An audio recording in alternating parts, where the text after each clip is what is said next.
Try to be slightly, I would say, nervous, where you think your opponent could find two or three vulnerabilities of yours, and because you don't want to be too relaxed there. You want to be in problem solving mode and to perceive this danger well, but you don't want to overdo it either. And before a tournament, you do more general work, but it's hard to get that tension.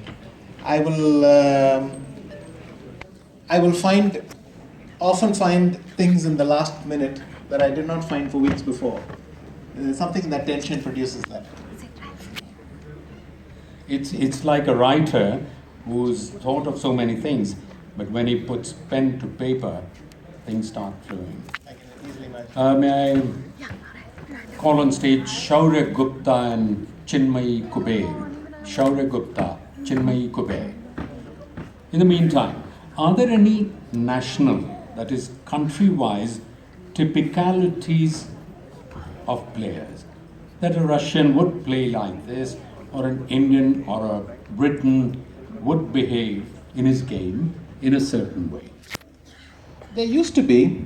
I believe that once upon a time you expected a Russian to have a very systematic approach because he was often coached very well at a very high standard, and there were a lot of processes for everything. So you'd expect a Russian to sort of betray a high level of training and understanding. With Indians, you could say that we were spontaneous. We were improvising always. And you could say that, you could see this, that very often we would come unprepared to a game, but you'd be forced to improvise and be innovative, inventive about it. And then within that, in fact, it was the Russians and everyone else. Most other countries tended to be improvising a lot relative to the Russians. But I'm talking 30, 40 years back. And within that, there are even more subsets. I remember once Britain had a series of open tournaments, weekend tournaments that they would play in. And this produced a very peculiar style. You take a lot of risk because you need to win every game in order to make a prize. And so within the subset of being improvisational, you could see that the British had a certain repertoire which was tailor-made for weekend open tournaments and things like that. Nowadays, these strong national markers are disappearing. Because if everyone works with the same kind of computers and has access to the same kind of information, then what separates you is smaller and smaller. Why do you think Russia almost monopolized the chess world for so many years? I think they simply started earlier than everyone else. So already in the 1920s, they started to have an organized state program to promote chess and to, for one generation, pass on its knowledge to the next, all that. In fact, the Soviet championship was seen as so prestigious. Even during the war, when the Germans were outside Moscow, they still had the championship because it was a sign of normalcy. That it was a sign that life should be going on and everything is okay, nothing to worry about. So that was the kind of importance they attached to it. The rest of the world didn't come to that till much later, and it was never seen as something that the state ought to do in quite the same way. Did you receive any government help at all? Yes, so when I was growing up, it's very important to be in the top six or to win the sub-junior or junior events, because then you would get access to a ticket and some allowance to go and play in the World Sub-Junior or Junior events, or to represent the country in the Olympiad or the Asian Team Championship, things like that.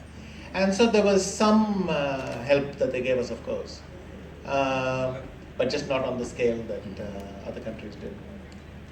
Do you already have, or are you planning any Vishwanath and Anand scholarships? Good idea.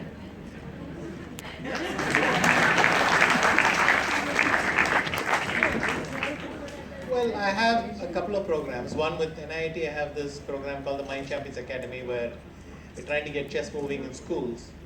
And I imagine I could work in similar areas, but I haven't really had a lot of time to think about it because I still have an active career and I'm also training and playing tournaments. So it's hard to do this on a big scale. But occasionally I do some coaching online and things like that. So I'm dabbling a bit. Great, thank you very much. We have a couple of young people here, and his guru too. My sister beats me pretty easily in chess, but I see very few girls in the top 100. So why is this? Okay, that's a brilliant question.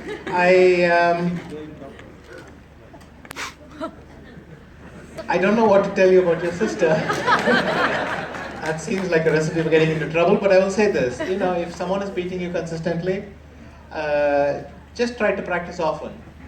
You may not notice it, and she may not, but one day suddenly you might beat her. And it's because of all this time you put into practice. You just keep playing often, play with different people. If you play with different people and then come back, sometimes you will learn some things and you change the dynamic. As for why women underperform men in, let's say, the top 100 or so on, there isn't really a good explanation for that, or at least I don't have one. It doesn't obviously strike me why, it's not a physical sport, so that's one obvious explanation that's taken out, or not at least an overtly physical sport, so I don't have an easy answer to that one. Well, why are women better mothers than us? That's why. Chinmay, and in the meantime, if there are any questions, please raise your hand so that a microphone can reach you. The microphone, please. When I play black, I always feel white has unfair advantage, and then when I see it from right side, I don't see it. So it's like, what is the reality? That's a brilliant question because I have the same feeling. Sometimes you feel like with black, when you're preparing with black, you only see problems. And when you get to the board, you feel under a lot of pressure. And in my last tournament, I kind of maybe overdid this. But then when you get the white pieces, you find it hard to see. But this is just a question of perspective. So I can assure you that when you're black and you feel under pressure, you should remind yourself that your opponent doesn't see what you're suffering. So essentially the same thing will flip back. Your opponent who has white will not see the problems that you think you're encountering. Very often, if you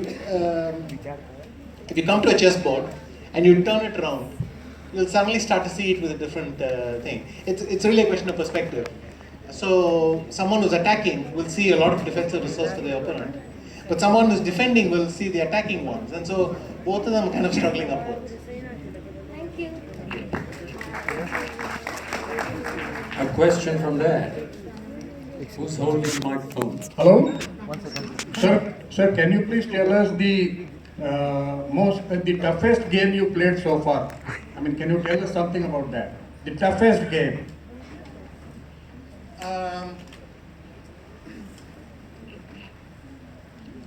I don't think there's one, but there are a lot of disappointing moments and various losses in the candidates, in the World Championship, even in lots of tournaments.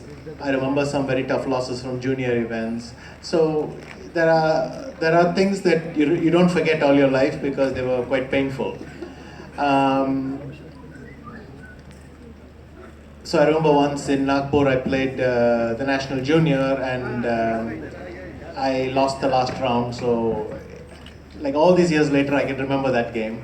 And like that, many difficult losses will feel very tough for many years later. Any one international game worth telling us about, the sort of toughest? So in this candidates, I would say the two losses with the English opening were really hard to stomach because exactly when I was doing well, this kind of ruined my tournament. But yeah, those are just the recent examples.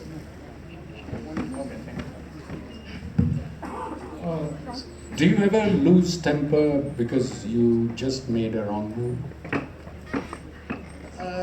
Yes, but you try your best not to show it. But inside I'm kicking myself and swearing at myself. Trust me. Sir, you have been an idol for every one of us, and who have been your idol personally?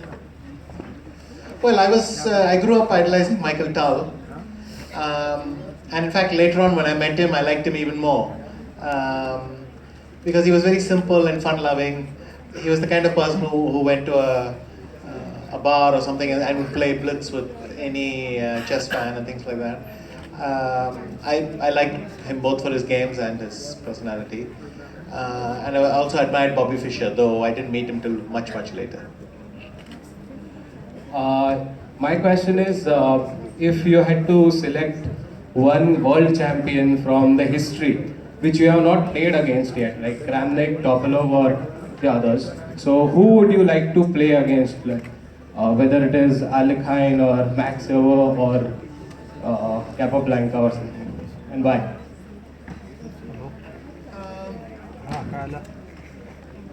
Well, I'm slightly curious about Murphy because I always found his dominance very hard to explain. Not in the sense that I didn't understand why he was beating people, but just how it was that he came out of nowhere and suddenly started beating everyone. So maybe Murphy. Jay Pradhan here. So when we play with white, there are different moves which we can checkmate the black one, and when we play with black, there are different moves. So the chessboard is same, but how the moves are different. Well, generally the thing is white gets to start, and it's hard to explain the white advantage, so to speak, because it isn't actually there. But with white, the rule of thumb is you can get away with one mistake. So with white, if you make one serious mistake, it just means that the game will then be equal. Whereas with black, if you make a serious mistake, you'll actually have to start defending very quickly.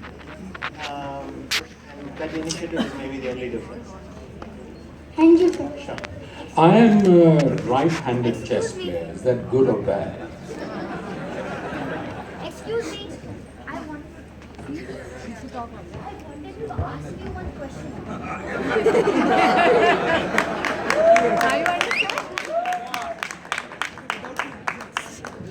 What should I do to become a world champion like you?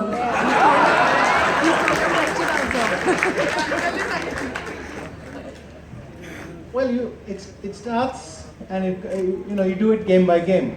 So just the most important thing I think is to practice very often. That was good advice in the past. It's even better advice today because the only thing that differentiates you is your playing skill at the board. Most other things, it's hard to get a big advantage. So just practice as often as you can. And even I wanted to get an autograph from you. Just look at this child, man.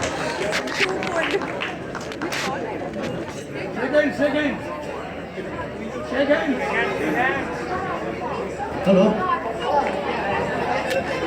Hariji, one more question, please.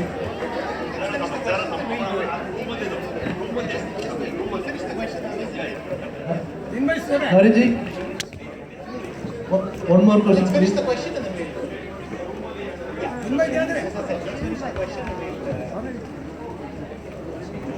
Who is the best opponent? The best opponent is the guy who loses to you quietly.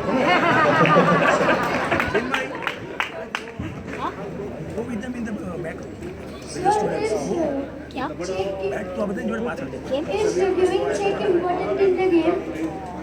No, not at all. Giving check has no importance. If the other side can block it and you don't get anything from it, then it's just a move like anything else.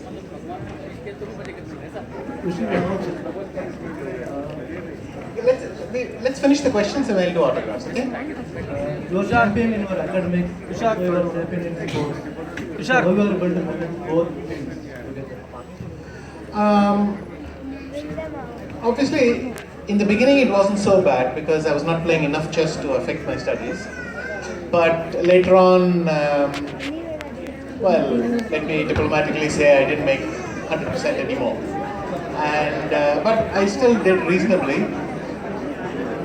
I think it's just a question of time of blocking time for your studies, doing it, and finding time to spend. But it's not a big conflict because I don't believe that the time that you don't play chess, you will immediately spend in studies, and vice versa.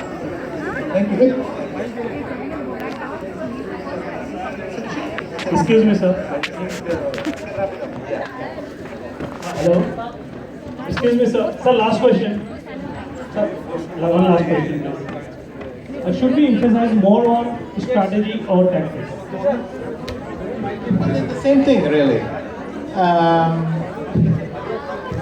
You cannot implement any strategy without tactics, but you cannot study tactics without having some plan as to where your pieces are going. So you can't separate these things. I would say just keep learning more and more examples, and one day your brain will make the connection. Okay, I think it's time we give Mr. Vishyanath Award a standing ovation.